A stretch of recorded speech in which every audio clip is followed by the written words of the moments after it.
Destruction for its own sake. This is the point where the purge stops being about need and starts becoming about release. Store shelves are already stripped of medicine, alcohol, and electronics. Now people start smashing what they can't carry. Windows are broken simply because they're there. Cars are flipped not for theft, but for the feeling of power. Sociologists call this expressive violence. It's not about gain. It's about sending a signal to the system, to neighbors, to themselves. That for these 12 hours they are untouchable. 10 p.m. the neighborhoods shift. By 10 the pattern changes again. Downtown commercial areas are already picked clean. The people who planned ahead move outward. Residential streets, suburbs, places that haven't seen serious crime in decades. This is when the soundscape changes. Not sirens. Those are gone. But dogs barking nonstop, glass crunching under boots, distant shouting, the occasional gunshot that echoes far longer than it should because no one is responding to it. Most violence still isn't random. It's targeted. Old grudges, business rivals, family disputes that were always handled later. The purge doesn't create new anger. It removes the consequences that kept old anger contained. 11 p.m. power flickers. Utilities aren't supposed to shut down. The grid is automated. But automation assumes maintenance crews, security, and fire suppression. A single substation fire in Ohio goes unanswered for 47 minutes. Then another in Pennsylvania. Then a transformer explosion in Arizona. Rolling blackouts begin, not as policy, but as damage control. Darkness spreads unevenly. One block lit like normal life, the next completely black. And humans behave very differently in darkness. Crime data from every blackout in modern history confirms this. When the lights go out, perceived anonymity goes up. So does violence. Midnight. The psychological midpoint. 6 hours remain. And this is where the purge gets dangerous in a quieter way. Fatigue sets in. Alcohol and drugs are everywhere now. People who thought they'd just watch from home start making bad decisions. Someone opens their door to check a noise. Someone confronts a looter instead of staying hidden. Someone assumes the worst is over because they've survived half the night. It isn't. 12:30 a.m. hospitals seal. Emergency rooms that stayed technically open stop accepting walk-ins. Not because they want to, because they have to. No police means no security. Doctors and nurses become targets. Supplies get stolen. Administrators make the call to lock down, barricade entrances, and shelter staff inside. Inside those buildings, people bleed out in waiting rooms. Outside, people stop going entirely. 1 a.m., the sound of generators. The wealthy prepared. Gated communities hum with backup power. Private security patrols streets that public police abandoned. This is the part the movies briefly show, but never explain. Inequality doesn't disappear during the purge. It hardens, becomes physical, becomes armed. Elsewhere, apartment buildings go dark and quiet. Families huddle in bathtubs, closets, bathrooms without windows. Parents explain to children why they can't cry, why they can't run, why they can't call anyone. 2 a.m., the second wave. This is when organized groups emerge. Not gangs in masks, small crews with lists, address, names. The purge allows something worse than chaos. Planning without consequences. Cameras are smashed. Phones are destroyed. Evidence stops mattering. Criminologists call this delayed exploitation. People who waited years for leverage now have a window. 3 a.m., the exhaustion window. Most people who intended to commit violence are already done. What remains are accidents, misunderstandings, panic. Friendly fire. Fires that spread because no one stops them. A single kitchen blaze consumes 3 homes. Not because it's large, but because no one comes. This is also when regret begins. Survivors realize morning is coming, and consequences, while officially suspended, have a way of returning socially. Faces are remembered. Sounds carry. 4:30 a.m. false calm. The streets empty again, not because it's safe, because people are spent, injured, hiding. The purge doesn't end in a climax. It slows into a sick, uneasy quiet. Smoke hangs low. Sirens are replaced by wind through broken glass. 5:45 a.m., the waiting. People start watching clocks, phones, battery-powered radios. Doors remain locked, weapons stay close. Because everyone knows the most dangerous moment is the transition, when rules snap back on. 6:55 a.m., the siren approaches. Those final 5 minutes are some of the longest of your life. Anyone still outside is running. Anyone still committing violence is finishing it. Not because they're evil, but because they don't want witnesses. 7 a.m., March 22nd. The siren sounds again. And just like that, the purge is over. Police radios crackle back to life. Dispatch centers reboot. Fire engines roll out into streets they no longer recognize. And here's the real truth. The purge doesn't end at 7 a.m. It lingers. In trauma units, in burned neighborhoods, in empty houses where someone didn't make it through the night. Because the most terrifying part was never the violence. It was discovering how thin the systems are, how fast they disappear, and how quickly ordinary people adapt when they do. Store windows shatter not because anyone wants what's inside, but because breaking them feels like freedom. For the first time in years, maybe decades, there is no penalty, no report, no follow-up. Just the sound of glass collapsing inward and the strange relief that follows it. 10:30 p.m., target priority. But experienced criminals aren't wandering. They move with purpose. Pharmacies are hit first, not for cash, but for high-value drugs. Opioids, benzodiazepines, stimulants. Anything small, potent, and easy to resell once the world turns back on. Shelves are stripped in minutes. Safes are breached with tools brought specifically for this night. Gun stores become the next priority. Not every weapon, just the ones that matter. Ammunition, compact firearms, parts that will still be useful when the purge clock hits 0. For professionals, this isn't a riot. It's inventory acquisition. Here's what most people don't realize. Professional criminals have been planning for this night all year. Routes mapped, cameras identified, alarms tested, partners coordinated. The purge isn't chaos for them. It's efficiency. It's Christmas without consequences. 11 p.m. hospital lockdowns. Hospitals don't close. They harden. External lockdown protocols activate simultaneously across the country. Every perimeter door locks. Barricades go up. Security guards take defensive positions instead of patient-facing ones. Emergency departments shift triage outward. Ambulance bays, loading docks, improvised checkpoints to prevent contamination if tear gas, smoke, or chemical agents drift nearby. But here's the catch. With EMS shut down, almost no ambulances are running. The system assumes police escorts that don't exist tonight. People with medical emergencies don't get transported. They drive themselves. They bleed out in back seats. Or they die at home, waiting for help that will not come. 11:30 p.m. The infrastructure question.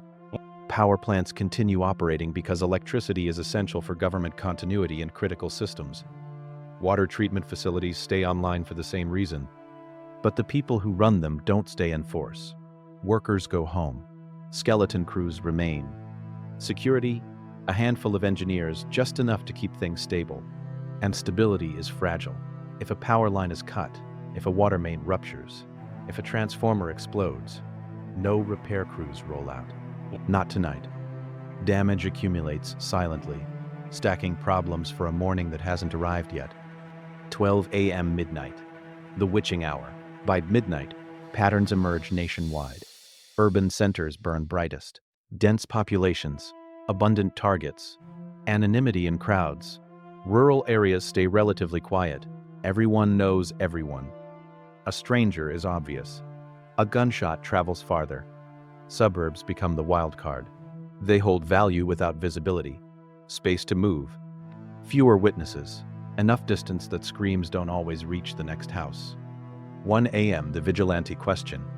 This is when neighborhoods either unite or fracture completely. Some organize improvised defenses. Rooftops occupied, lights off, radios on. The rooftop Koreans of the 1992 LA riots become the historical reference point.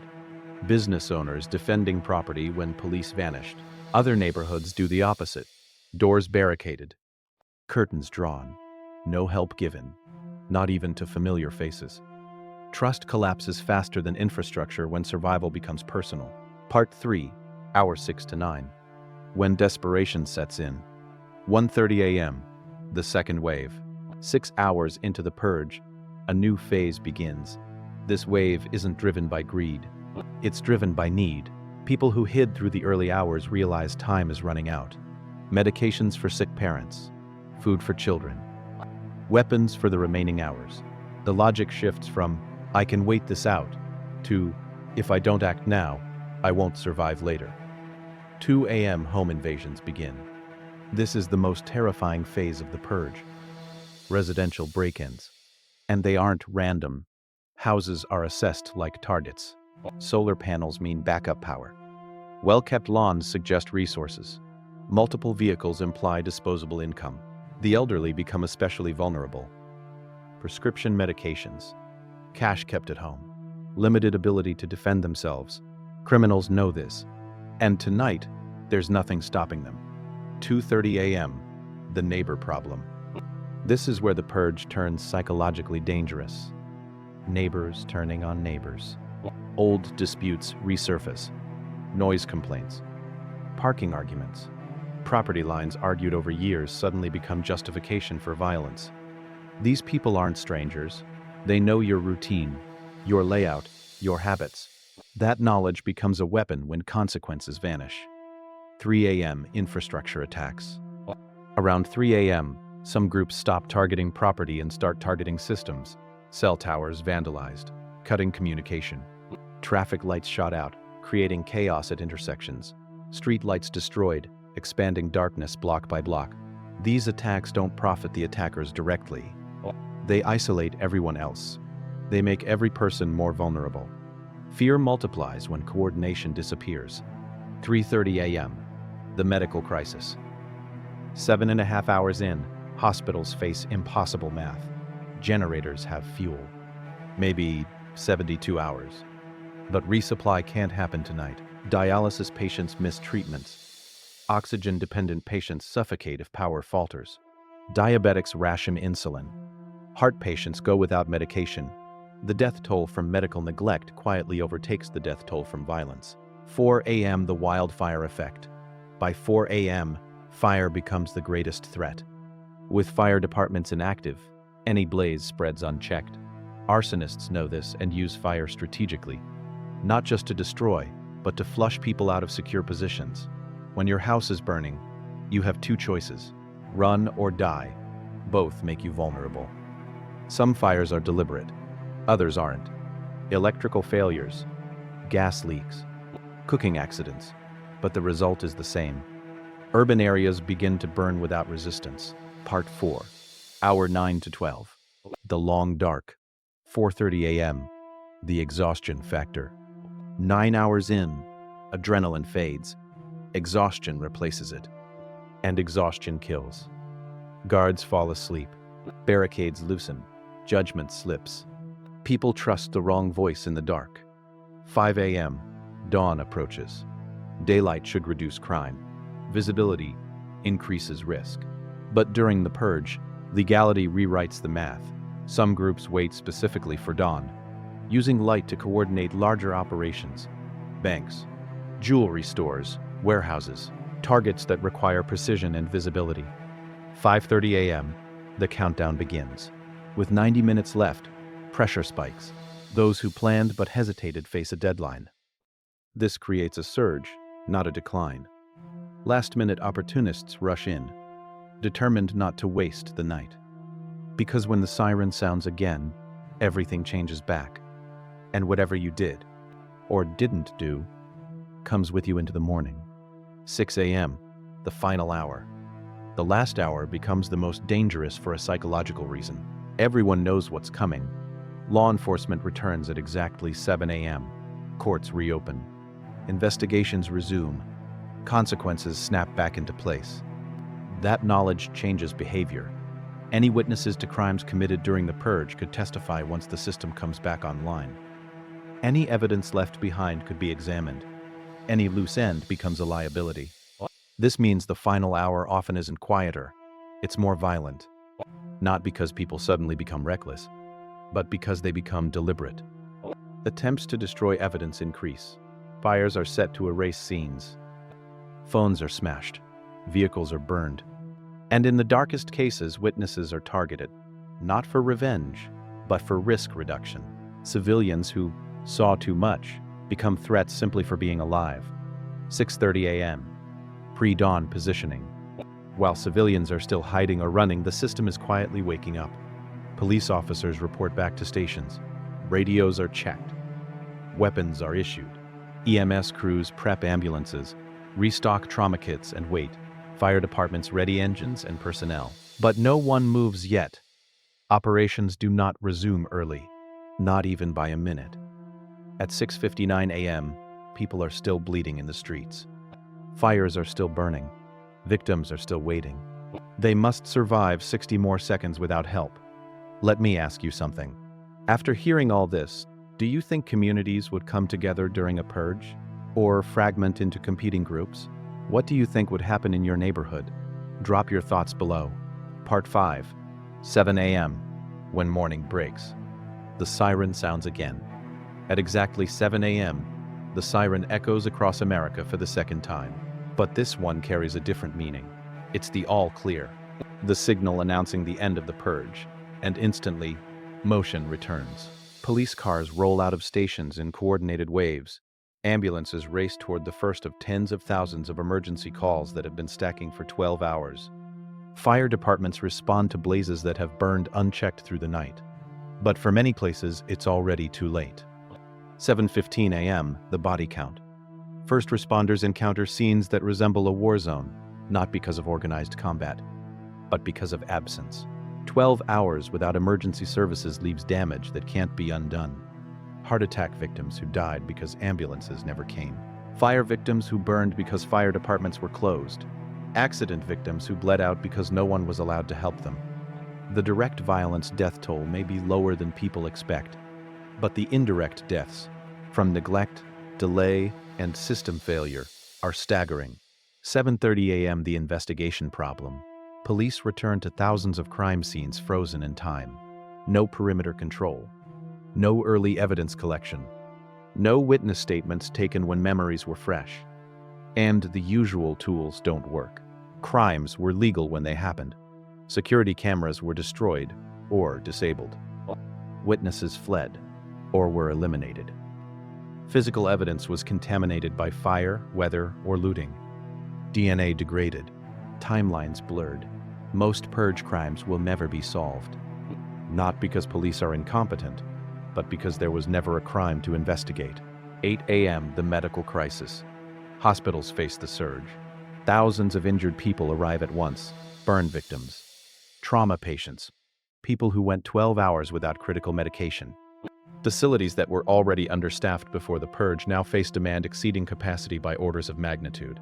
Hallways become treatment zones. Supplies run thin. Doctors make triage decisions no one should ever have to make. 9 a.m. The economic reality. Daylight reveals the scope of destruction. Entire commercial districts erased. Small businesses, lifetime investments, reduced to ash, twisted metal, and broken glass. Insurance claims flood in, but purge-related damage is often excluded from coverage. The companies don't pay. The government that sanctioned the destruction becomes responsible for compensation that may never arrive. 10 a.m. The social fabric. But the deepest damage isn't physical. It's social. Communities that survive the purge together are changed forever. Neighbors who helped each other bond intensely. Neighbors who refused to help or became threats create fractures that never fully heal.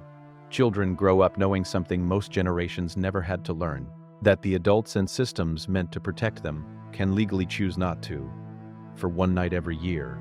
The real horror of the purge isn't the violence, it's the revelation. Most people don't avoid crime because they fear punishment. They avoid it because they believe it's wrong. The purge exposes which category everyone falls into. Some spend the night helping strangers, sharing resources, protecting the vulnerable.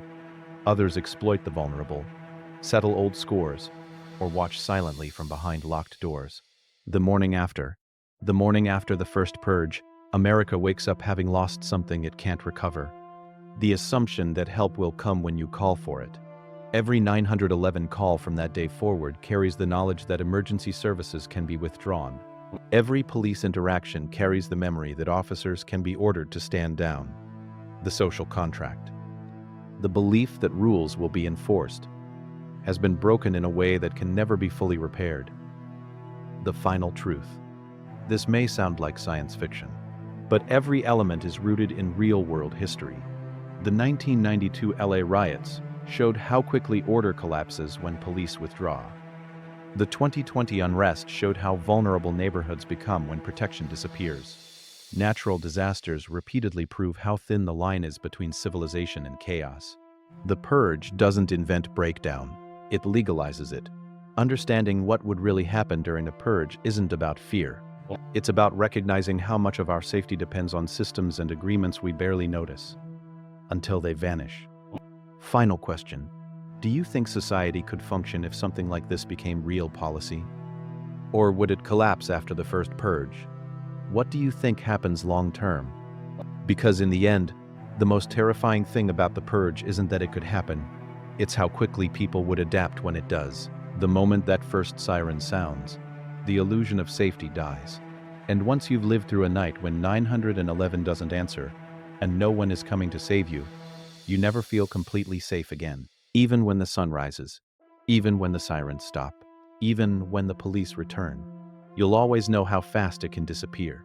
And that knowledge changes everything.